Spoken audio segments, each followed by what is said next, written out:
사도행전 말씀을 계속 살펴보고 있는데요. 우리는 지난주에 참된 교회를 통해 경륜을 이루시는 하나님께서 교회 앞에 다가올 시험을 능히 감당할 수 있도록 부흥을 주신다라는 것을 되새겨 보았습니다. 또한 부흥을 주시는 이유가 또 있는데, 바로 참된 교회를 통해서 경륜을 이루어 가시는 하나님께서 그 교회가 복음을 전하는 일을 감당함으로 경륜을 이루어 가시는데, 그 전도와 선교의 영역을 확장하기 위해서 부흥을 주신다라는 것을 되새겨 보았습니다. 그러므로 교회가 부흥하면 사명을 아름답게 감당해야 되는데, 오늘 본문을 보면 교회 안에 문제가 발생한 것을 볼 수가 있습니다. 여러분, 사도행전의 주제가 되는 1장 8절 말씀을 병행해서 보면, 오직 성령이 너희에게 임하시면 너희가 권능을 받고 예루살렘과 온 유대와 사마리아와 땅끝까지 이르러 내 증인이 되리라. 이 주제, 이 말씀대로 사도행전 이야기가 펼쳐지는 것을 보여주는 거예요. 그러므로 부흥은 전도와 선교의 영역을 확장한다라고 한다면, 결국 부흥은 뭐냐면 성령이 임재하셔서 그 능력을 체험하는 것이 부흥입니다. 교회가 부흥됐다는 것은 성령이 충만히 임재하셨고 그 교회의 구성원들은 성령의 능력을 체험한 거예요. 그런데 놀라운 것은 오늘 본문에서는 그렇게 성령이 충만하게 임재한 교회에도, 성령의 능력을 경험하는 그 성도들에게도 문제가 있다라는 것을 보여줍니다. 여러분, 성령의 충만함은 문제가 없는 게 아니라요, 문제가 생겼을 때에 어떤 방법으로 문제를 해결하느냐라는 것으로 입증됩니다. 그래서 오늘 본문을 살펴보면서 초대교회의 모습, 문제를 해결해가는 초대교회의 모습을 통해 성령의 능력을 따라 사는 삶이 무엇인지를 살펴보고, 저와 여러분이 그 가르침을 따라서 더욱 성령 충만한 삶을 살아낼 수 있기를 간절히 소망합니다. 이미 말씀드린 대로 성령으로 충만한 교회, 특별히 예루살렘 교회는 하나님이 아나니아와 삽비라 사건과 같이 참된 교회가 어떠해야 되는지를 보여주셨고, 그러한 사건을 통해서 교회에, 특별히 하나님에 대한, 교회에 대한, 아니 엄밀히 말하면 교회에 임재하신 성령님에 대한 경외심을 불러일으켜서 참된 교회로서의 모습을 유지하도록 하셨습니다. 그런데 그런 교회에도 문제가 있다라는 거죠. 그러므로 오늘 본문 사건을 통해서 우리가 분명히 되새겨야 되는 게 뭐냐면요, 문제가 없는 교회는 없다라는 겁니다. 교회의 구성원인 믿는 자들에게도 이건 동일하게 적용됩니다. 그러므로 오늘 우리에게 적용하면 문제가 없는 인생은 없다라는 겁니다. 예수 믿는데 문제가 왜 생기나? 여러분, 문제 없는 인생이 없어요. 예수 믿어도 문제가 생기는 건 당연한 거예요.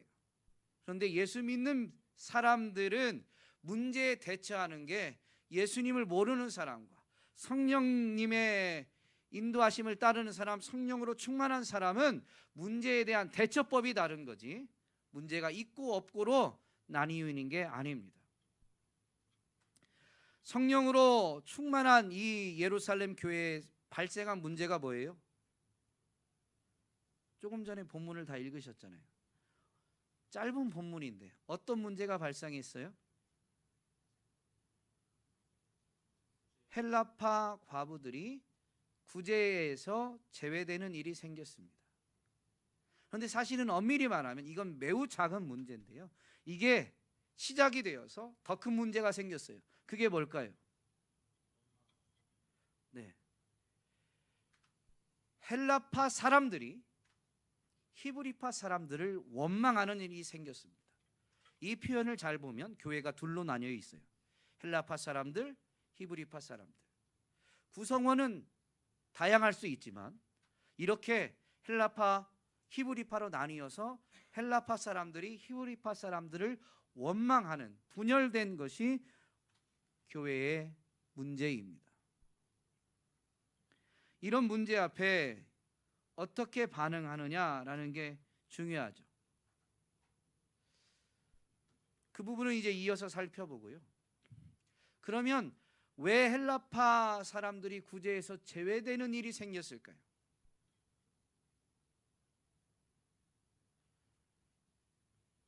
오늘 본문 말씀을 잘 보면 사도들이 헬라파 사람들, 헬라파 과부 중에 구제에서 제외되는 일이 일어나게 한 거예요. 즉 교회에서 돌봐야 될 사람, 특별히 구제해야 될 사람들을 살피고 그들을 돌보는 일을 사도들이 했던 거죠. 그러면 사도들이 히브리파 사람들인데요. 히브리 그 유대 지역 출신들입니다. 그러면 이 사도들이 의도적으로 헬라파 사람들을 제외했을까요? 문제를 해결하고자 하는 이들의 대처법을 보면 의도적인 건 아니에요. 그러면 뭐예요? 실수죠. 의도적인 게 아니면 실수잖아요. 그러면 왜 실수가 생겼을까요?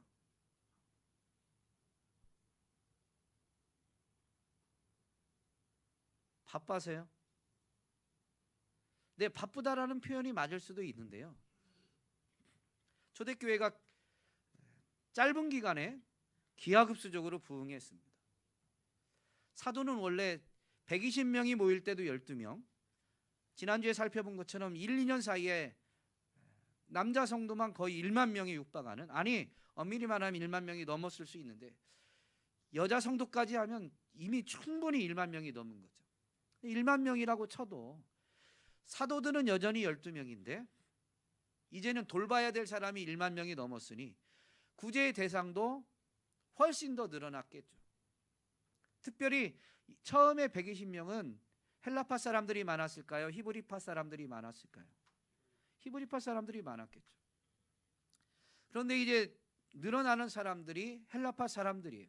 이 얘기는 무슨 얘기냐면 사도들이 처음부터 알고 있던 사람보다 나중에 들어온 사람들이 훨씬 더 많아졌고, 그 나중에 온 사람들이 헬라파 사람들이다 보니까 그들의 이 실정을 일일이 다 파악하지 못했을 수도 있고, 그러다 보니 구제에서 제외되는 일들이 생겨날 수도 있던 거죠. 충분히 그럴 수 있는데 사도들은 수는 정해졌고 돌봐야 될 사람들이 많았다. 즉 일꾼은 늘어나지 않았는데 처리해야 될 일이 많아진 거예요. 그러다 보니 사도들이 실수하게 되어진 것이죠. 이 세상에 문제없는 교회가 없다라고 치면요, 교회 안에 왜 문제가 발생해요? 일꾼은 적고 교회가 감당해야 될 일은 많기 때문입니다. 물론 그게 목회자를 일컫는 표현일 수도 있지만, 여러분 오늘 말씀을 계속 살펴보겠지만 목회자만의 문제로 치부하는 교회는 부흥이 없습니다. 물론 목회자들이 중요합니다. 제가 목회자로서 책임을 회피하고자 하는 건 아니에요. 그런데 모든 문제를 목회자의 문제로 치부하는 교회는 대부분 부흥되는 교회가 아니에요.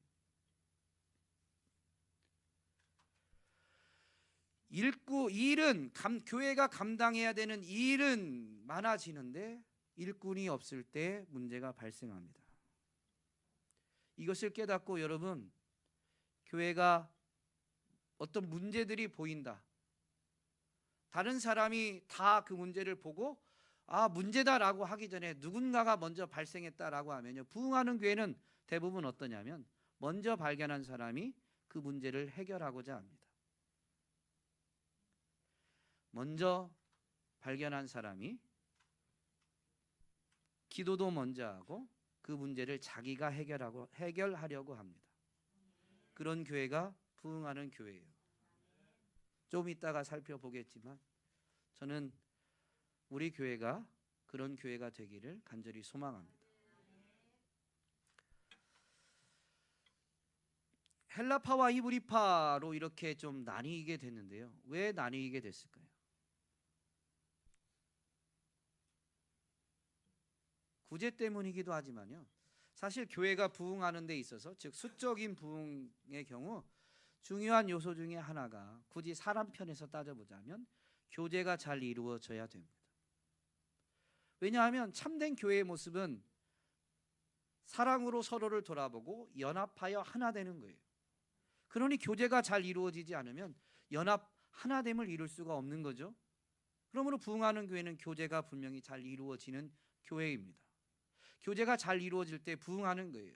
매우 중요한 요소인데, 그런데 이것을 늘 깨어있지 않으면 그 교제가 잘 이루어지는 것이 나중에는 또 문제가 될 수도 있는 거예요. 그게 연약한, 유한한 인생이 갖는 한계입니다. 여러분, 교제가 잘 이루어지려면 어떻게 해야 돼요? 서로에게 관심을 갖고 사랑으로 서로를 돌아보아야 되죠. 그런데 그런 거 할 때, 그렇게 관심 갖고 사랑으로 서로 돌아볼 때 그것이 잘 전달되고 또 상대방도 그것을 잘 받아들여서 화답하여서 정말로 사랑으로 가까워지고 친밀해지게 되는 경우는 어떤 때입니까? 제가 생각해도 제가 참 질문을 못해요. 그래도 여러분이 찰떡같이 좀 알아들으셔야 되는데, 누구랑 친해질 때 여러분 어떻게 다가가요? 그 사람에 대해서 알아보고자 여러 가지 질문을 던집니다. 그런데 질문을 많이 했다고 해서 친해지는 건 아니잖아요. 언제 친해져요? 먹을 때예요? 그것도 맞는 말이지만 밥 한 끼 먹었다고 다 친해지는 건 아니잖아요. 공통점, 관심사가 같을 때입니다. 그걸 찾아내기 위해서 질문을 던지는 거예요. 취미는 뭡니까? 고향은 어디세요? 그러다가 공통점이 발견되어지면 나도 그런데요 하면서 이제 급격히 호감을 표현을 하죠. 그것에 대해서, 그 공통점 때문에 내가 표현하는 호감에 대해서 상대방도 좋은 반응을 보이게 되면 가까워지는 거예요. 친밀해지는 거예요. 그런 것들이 많아지면 많아질수록 가까워지는 거죠. 그러므로 이 공통점 때문에 교제가 이루어지고 친밀해져요. 그러다 보니까 여러분, 예루살렘 교회가 교제가 이루어지고 부흥하는데 이런 공통점에 의해서 모임이 강화된 거예요. 그래서 헬라파는 아무래도 헬라파끼리 더 친해지는 거고, 히브리파는 히브리파끼리 더 친해지는 거예요. 여기서 깨어 있어야 될 부분이 있는데요. 그런 친밀함이 파벌을 형성하지 않도록 하는 것은 여러분, 깨어 있을 때에만 가능한 겁니다.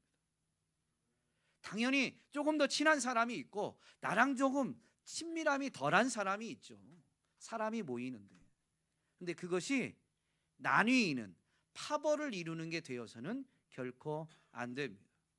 우리 교회는 물론 조금 더 친한 사람이 있고 덜 친한 사람이 있겠지만 파벌을 이루는 교회가 되지 않기를 주님의 이름으로 부탁드립니다. 그러려면 어떻게 해야 될까요? 여러분이 침묵할수록 설교가 길어집니다. 어떻게 해야 될까요? 의도적으로 나랑 잘 안 맞는 사람에게 관심을 보이고 사랑을 표현하고, 우리 옛말이 참 선조들이 지혜로워요. 미운 놈한테는 뭐 하나 더 주라고요? 떡 하나 더 줘요. 그래야 친해집니다. 당연히 밥 먹으면 친해지죠. 정답입니다. 그러면 나한테 잘해주는 사람, 나랑 친한 사람하고 밥을 자주 먹어야 될까요? 주님의 마음을 가진 사람이라면 나랑 잘 안 맞는 사람, 꼴배기 싫어 집에 가서 남편이랑 욕했던 사람과 밥을 한 끼를 더 먹어야 될까요? 할렐루야. 그 사람 앞에서 욕은 하지 않지만 그 사람과 밥을 자주 먹어야 됩니다. 그게 주님의 마음을 가진 사람입니다. 그래서 누가 오늘 밥 산다고 그러면 저 사람이 날 미워하나, 이렇게 보면 안 되겠죠. 어쨌든 그렇습니다. 그런 교회가 부흥하는 교회입니다. 여기서 여러분 또 하나 우리가 깨어 있어야 될 부분이 있는데요. 사단이 우리보다 우리의 연약함을 더 잘 알아요. 이 성령으로 충만한 교회도 사단이 비집고 오려고 한 거예요. 문제의 발단은 헬라파 과부 중에, 헬라파 과부는 다 구제해서 배제된 게 아닙니다. 그 중에 몇 명이 이제 제외되기 시작한 거예요. 그런데 그게 서운하고 그게 불평이 되고, 그래서 히브리파 사람을 향한 원망이 돼버린 거예요. 우리가 지금 말씀을 이렇게 조금 곰곰이 생각해 봤잖아요. 물론 제가 설교를 주도하긴 했지만 곰곰이 생각해 봤잖아요. 사도들이 고의적으로 배제했다 아니다? 아니에요. 고의적인 건 분명히 아니에요. 그런데도 서운함이 불평이 되고, 더디어 불평이 심지어 오늘 본문대로 하면 뭐라고요? 원망이 돼버렸어요. 그것도 사도들을 향한 원망이 아니라 히브리파 사람을 향한 원망이 돼버립니다. 이래서 파벌이 나뉜 거예요. 이 사단이 분열하게 만드는 방식입니다. 그러므로 여러분, 우리가 여기서 깨어 있어야 될 부분이 뭐냐면요, 무언가에 대해서 서운한 마음이 생기고 불평이 생기고 원망이 생기면 사단이 이미 불화살을 쐈고 내가 그 불화살에 맞았구나라고 깨닫는 겁니다. 사도 바울이 교회에게 분명히 권면하잖아요. 마지막 때에 악한 영과 싸우기 위해서 하나님의 전신갑주를 입으라고. 그 중에 갖춰야 될 게 믿음의 방패인데, 믿음의 방패가 있어야 악한 자의 불화살을 가로막는다, 소멸시킨다라고 분명히 가르쳐 주잖아요. 근데 우리 안에, 내 안에 불평이, 원망이 싹 탔다라면 이미 쏜 불화살이 내가 맞았다라는 걸 깨달아야죠. 그걸 깨달으면 그 다음에 어떻게 해야 돼요? 나 맞았네 그러고 계속 그냥 화살 맞고 돌아다니실 거예요? 어떻게 해야 돼요? 화살을 빼내고 맞은 부위를 소독하고 약을 바르는 이 치료를 해야 되죠. 여러분, 영적으로는 그게 뭘까요? 기도. 특별히 어떻게 기도하는 걸까요?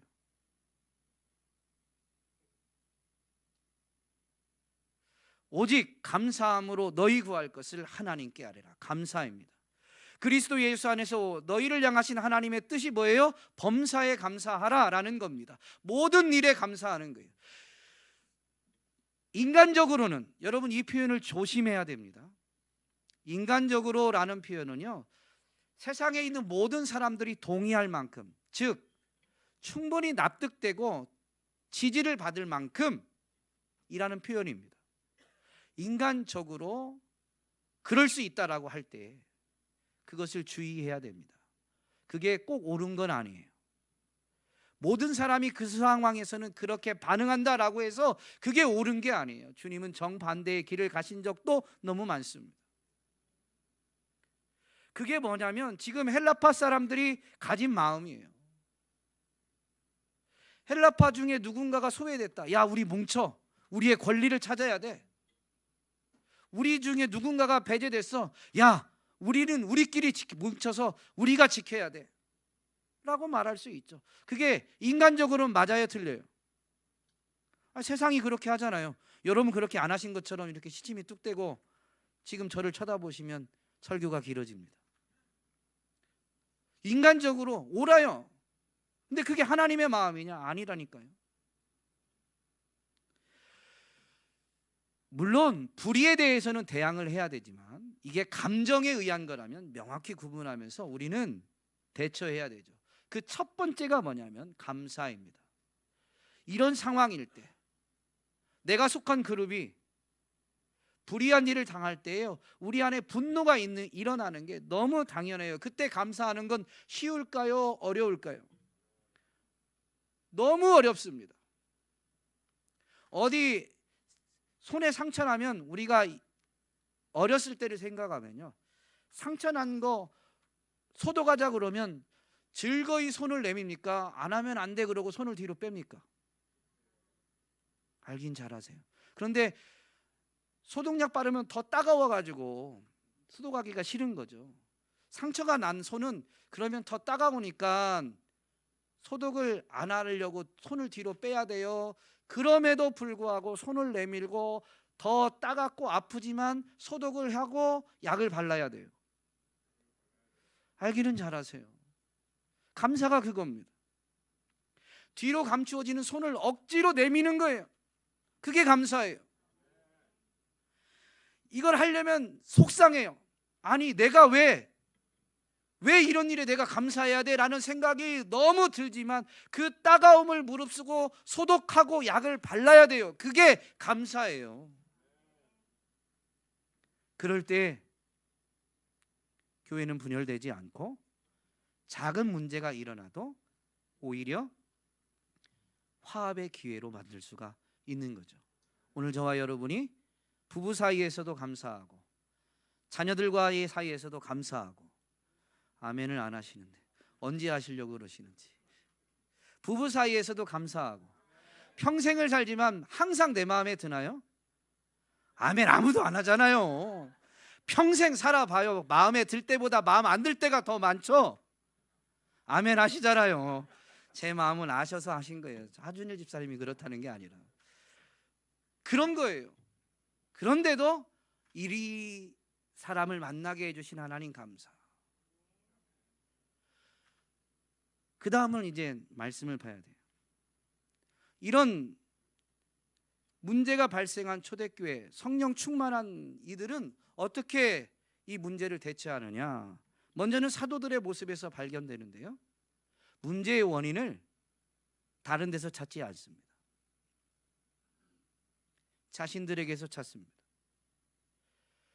타락한 우리의 본성은 어떤 문제 앞에서 문제의 원인을 다른 데서 찾으려고 해요. 나는 아무 잘못이 없다라고 말하고 싶어 하죠.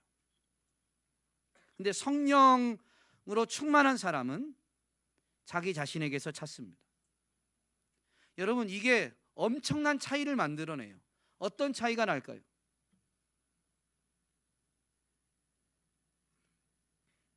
문제의 원인을 다른 데서 찾으면, 다른 데서 찾았는데 그게 환경의 문제다. 그런데 환경을 내가 바꿀 수 없다. 여러분, 그러면 문제를 해결할 수 있다는 얘기예요, 없다는 얘기예요? 문제의 원인을 다른 데서 찾는 사람은요, 아, 이것은 해결 못한다 라고 말하고 싶은 거예요. 나는 여기서 문제를 해결하지 않고 문제를 회피하거나 또는 그냥 그런 대로 적응하면서 살고 싶다라는 의미입니다. 그렇게 말하지 않을지라도 문제의 원인을 다른 데서 찾으면 결국 그렇게 돼요. 문제의 원인을 자기 자신에서 찾으면 환경은 바뀌지 않아도 문제의 원인이 다른 사람에게 있다고 할 때 내가 다른 사람은 바꿀 수가 없죠. 고칠 수가 없죠. 그런데 나 자신은 바꿀 수 있어요, 없어요? 있어요.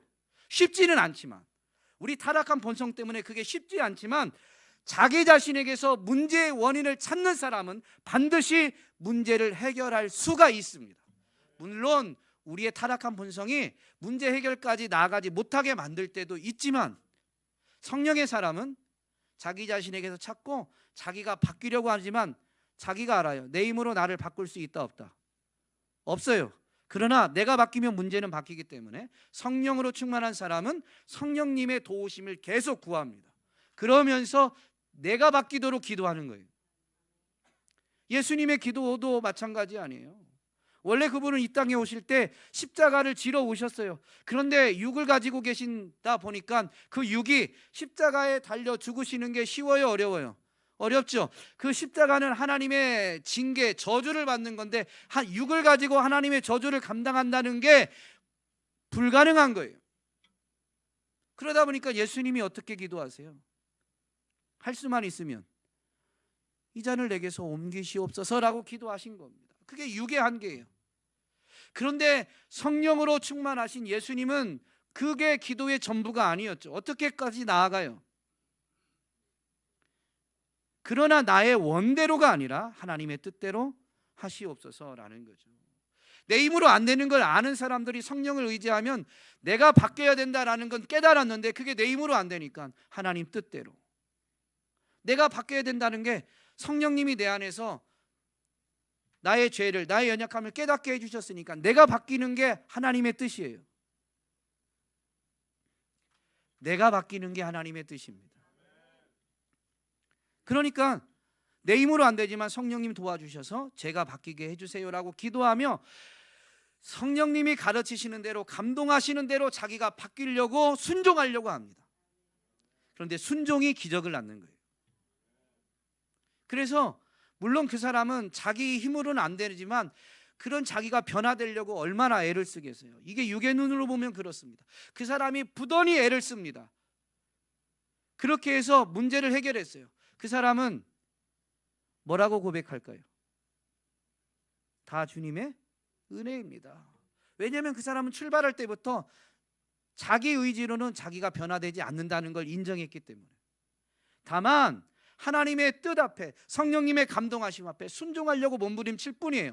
해도 안 되는 걸 알지만 또 포기하지 않고 내 안에 계신 성령님의 감동하심과 인도하심에 순종하려고 하는 거죠. 그러니까 자기가 한 게 아니에요. 성령님의 가르치심과 감동하심에 순종이 안 되는데, 여러분 99% 순종은 순종이에요, 불순종이에요? 불순종이에요. 해보신 분은 알죠? 나는 내 힘으로는 성령님께 순종할 수 있는 자가 아니에요.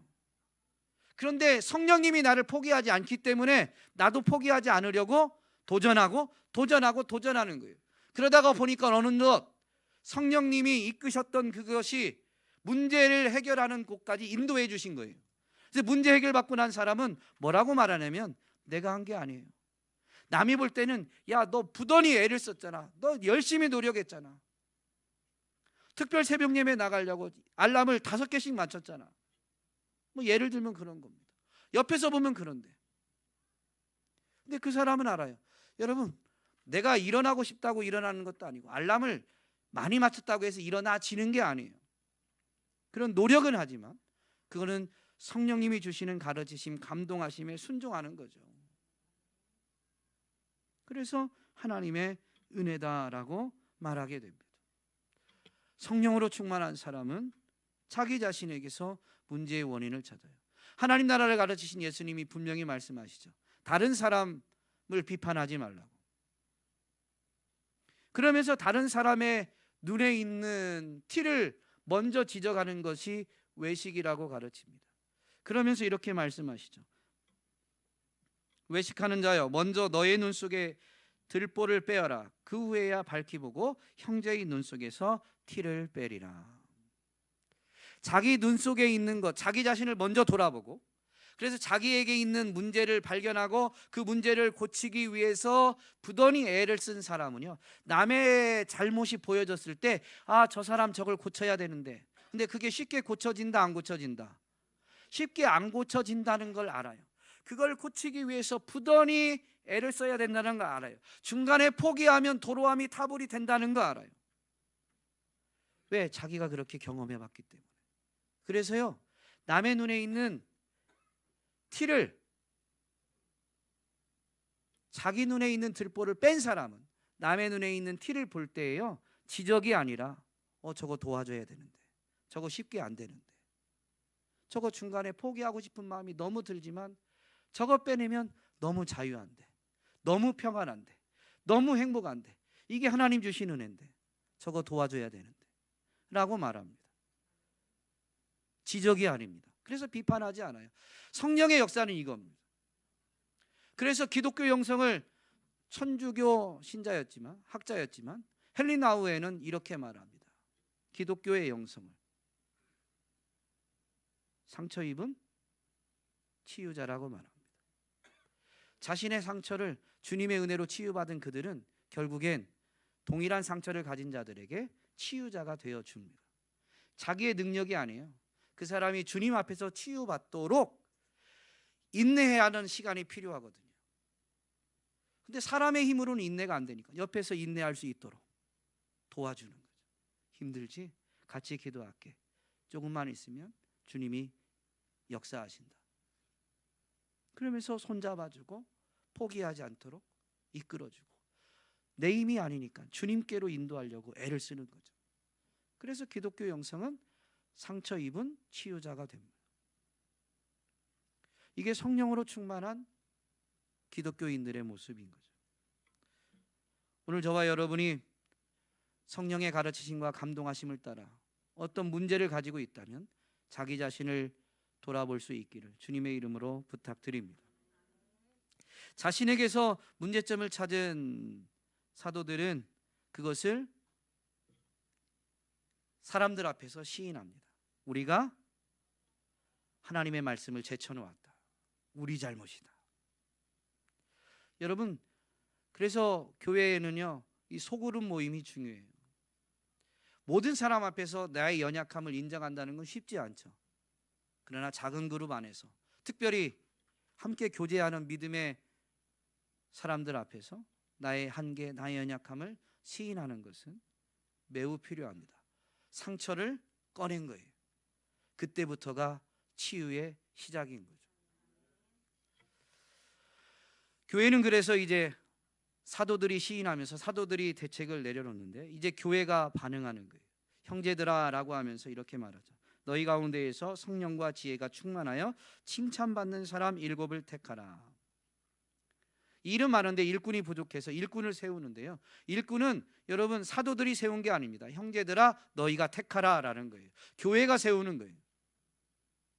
우리 교회도 내년에는 안수 집사님과 권사님을 세우려고 합니다. 그런데 목사가 세우는 게 아니에요. 여러분 교회가 세우는 겁니다. 즉 여러분이 세우는 겁니다. 그래서 여러분 우리 교회에 오늘 본문에 있는 것과 같은 초대교회 안수 집사님과 같은 그런 훌륭한 분들이 교회의 직분자로 세워지도록 기도하셔야 되고, 여러분이 기도하면서 그런 분들을 눈여겨보고 투표할 때 그 투표를 잘 활용해서 훌륭한 일꾼을 세워야 되는 거죠. 근데 이때 여러분 한 가지 기억할 게 있어요. 세워진 분들이 훌륭하죠. 성령과 지혜로 충만한 사람 7이 세워졌습니다. 세워진 분들도 훌륭하지만 여러분 교회 자체가 성령으로 충만했었습니다. 교회 자체가 성령으로 충만했기 때문에 그 중에 7을 세워서 일을 더 나누고 일을 더 열심히 감당할 때 그 교회는 더욱 부흥하게 되죠. 교회 전체가 성령으로 충만했다는 증거가 뭐냐면 7명을 세웠는데 그 7명의 명단이 오늘 본문에 기록되어져 있습니다. 그런데 오늘 우리는 한글로 음역되어진 이름을 듣지만요, 이 이름을 보면 헬라식 이름이에요. 헬라식으로 이름이 지어졌다. 여러분 헬라파 유대인, 히브리파 유대인이에요. 즉 다 유대인인데 살았던 지역이 헬라어가 주 언어로 활용된 지역에서 태어나고 자란 거예요. 그러면 그 사람들은 이름을 어떤 언어식으로 졌을까요? 헬라어식으로 졌죠. 히브리파 유대인들은 히브리식으로 이름을 졌어요. 그런데 이 7명의 이름이 헬라식 이름이래요. 그 얘기는 무슨 얘기일까요? 교회의 문제점은 뭐였냐면, 물론 구제가 문제의 발단이었지만 지금 교회의 심각한 문제는 헬라파와 히브리파로 양분되어져서 원망하고 있는, 분열된 게 진짜 심각한 문제거든요. 이 문제를 해결하는 성령으로 충만한 교회가 문제의 발단이었던 헬라파 과부들이 구제에서 제외되는 것을 해결하기 위해서 일꾼을 세웠는데 헬라파 출신 사람만 7명을 세운 거예요. 왜요? 배제되었던 그 헬라파 사람들을 파악하는 데에는 헬라파 사람들이 더 잘할 거니까. 그런데 여러분 분명히 조금 전까지는 헬라파와 히브리파로 교회가 좀 나뉘어져 있었어요. 그런데 이렇게 나뉘어져 있었는데 헬라파 사람들 중에서만 7명을 다 세웠어요. 교회가 그렇게 했다는 거죠. 그 얘기는 헬라파와 히브리파가 회의를 거쳐서 그렇게 결정을 내린 거예요. 그러면 7명을 추천할 때 헬라파 쪽에서만 다 추천했을까요? 히브리파 쪽에서도 추천을 했을 거예요. 분열된 상태로 계속 일꾼을 세웠다면 헬라파가 야, 사도들이 7명 세우라는데 헬라파 사람이 구제에서 배제됐으니까 우리 헬라파 출신에서 최소 4명은 들어가야 돼. 히브리파는 뭐라고 말했을까요? 분열된 상태라면 야, 교회 처음 시작이 우리였어. 무슨 소리야? 지금까지 교회를 버티고 지킨 게 누군데 우리 중에서 4명이 나와야지 적어도. 야, 다 7명이 다 나와도 부족한 판이야. 뭔 소리야? 라고 계속 싸웠을 거예요. 그런데 그렇게 하지 않고 헬라파 사람 7명을 세웠다는 것은 히브리파 사람들의 전적인 동의가 있었다는 내용입니다. 이게 성령으로 충만한 겁니다. 헬라파냐 히브리파냐를 따지지 않고 교회가 이런 문제를 갖게 된 원인을 해결하는 데 있어서 누가 가장 적절한 것만 생각한 거예요. 그래서 나랑 친한 사람, 우리 그룹 이런 거 없이 오직 주님의 몸된 교회의 유익만을 생각하는 거죠. 그래서요, 선출되어진 7명의 안수 집사님도 훌륭하지만 헬라파 출신으로만 7명을 세운 회중 전체가 훌륭한 겁니다. 여러분, 7명이 잘 세워져서 교회가 부흥될 수 있지만 예루살렘 교회는 7명도 잘 세워졌지만 전체 교회 성도들이 성령으로 충만했기 때문에 이런 부흥을 이루게 된 겁니다. 전적인 하나님의 역사지만 그 성도들이 그렇게 성령으로 충만했기 때문에 교회가 부흥하는 거예요. 아멘이십니까? 그러면 세종온육교회가 부흥하는 건 누구 덕이다? 물론 하나님의 은혜지만 우리 편에서 따져본다면 세종온육교회가 부흥하는 건 누구 덕이다? 성도님들 덕이다. 이제 저는 자유합니다. 농담이지만 저는 제 안에서 문제점을 찾죠. 교회가 왜 부흥되지 않을까? 내가 능력이 없을까? 저만이 아닙니다. 많은 목회자들이 그러니까 기도하고 건강상의 문제가 없으면 금식하면서 매달리게 되죠. 여러분은 목사 탓이 아니라 우리 탓입니다. 나의 탓입니다. 그래서 이제 저와 여러분이 모든 것은 잘못된 것은 다 내 탓이요. 잘된 것은 여러분은 목사 덕입니다. 저는 100% 좋은 성도님들 덕입니다. 그게 하나님의 마음입니다. 그게 예수님의 마음입니다.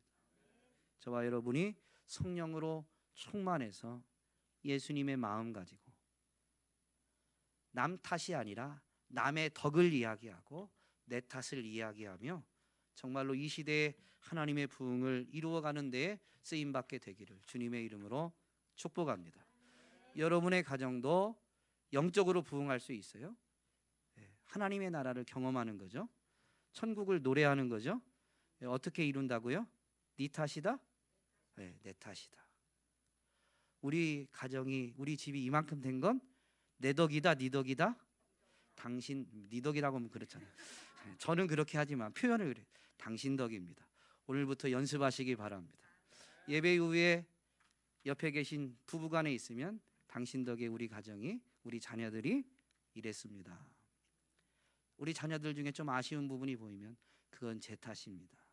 그래서 하나님의 나라를, 부흥을 경험하는 가정 또한 되시기를 주님의 이름으로 축복합니다.